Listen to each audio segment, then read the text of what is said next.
Ces types, c'étaient aussi des naufragés, comme moi, des gars qui naviguaient, inconscients, à la surface de la vie. Le souffle puissant de leurs rêves gonflait les voiles de leur imagination. Quand un beau jour, patatras, c'est le souffle qui peut général. La réalité se rappelle à eux, sous la forme d'un iceberg que leur radar n'avait pas vu venir. La coque se déchire et l'eau envahit la cale. Impossible de colmater les brèches. Tout le monde à la baille. En voyant sombrer leur existence de carton-pâte, ils comprennent tout à coup qu'on leur a raconté des conneries depuis qu'ils sont nés. Découlinants, hagards, ils se hissent à bord d'un radeau de fortune et posent leurs sacs contenant tout ce qu'ils ont pu emporter avec eux, des choses qui souvent ne valent rien, mais qui pèsent très lourd, comme les souvenirs par exemple. Notre radeau de la Méduse à nous autres, les paumés du petit matin, c'est le Luxe Bar, un bistrot planté tout en bas de la rue Le Pic, à l'endroit même où elle croise la rue Costou, là où vivait Patrick Modiano à ses débuts. Ce café, c'est un peu la mémoire du quartier, une mémoire qui résiste encore au piétinement quotidien des centaines de milliers de touristes qui viennent paître dans le coin, l'œil glauque et la lippe pendante à longueur d'année. L'un des premiers à avoir échoué là, c'était Jean.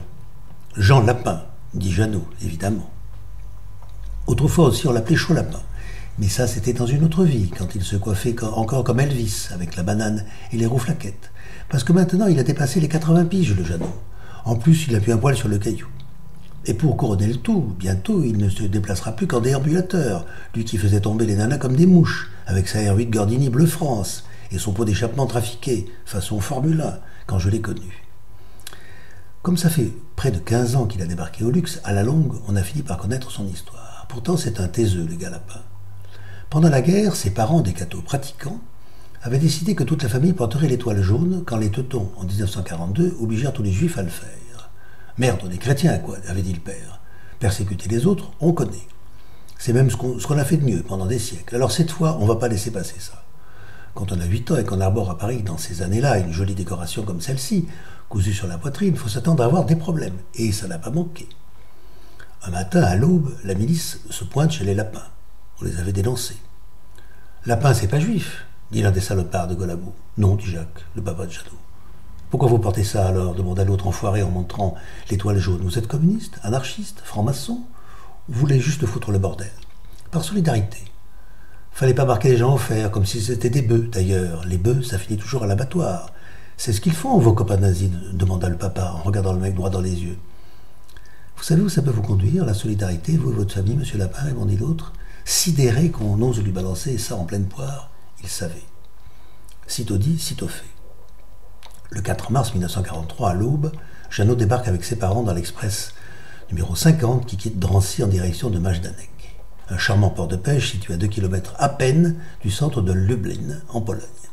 On ne va tout de même pas planquer un camp de concentration au fond d'une forêt, comme si on avait honte, alors qu'on accomplit une œuvre hautement civilisatrice. Scheisse. Jeannot ne parlait jamais de ça, blocage complet. Pourtant, sur les 1000 personnes de son convoi, il n'y eut que 3 survivants. Mais un soir, il se lâcha. On était les derniers à squatter le bistrot. Captain Allen, le patron, tira le rideau et vint s'asseoir avec nous. Avant de passer de l'autre côté du miroir, je dois vous avouer un truc, les mecs, nous dit Jeannot. Un truc que j'ai sur la conscience et dont j'ai jamais parlé à personne. Quand les Russes se pointèrent dans le camp en juillet 1944, les Allemands avaient fui, emmenant avec eux tous les déportés qu'ils avaient pu trouver, direction Auschwitz, dans l'une de ces marches forcées où la plupart laissèrent leur peau. Le Jeannot, lui, il s'était planqué sous le plancher de l'un des baraquements du camp. Faut dire qu'il était tout petit et tout maigre, 12 kilos à peine, loques rayées et sabots de bois compris. C'est là qu'un politrouk, un commissaire politique, le trouva. Il lui donna juste assez à manger pour ne pas le tuer sur le coup. 1 heure après, environ, il revint, poussant dans aller au SS, les mains attachées dans le dos.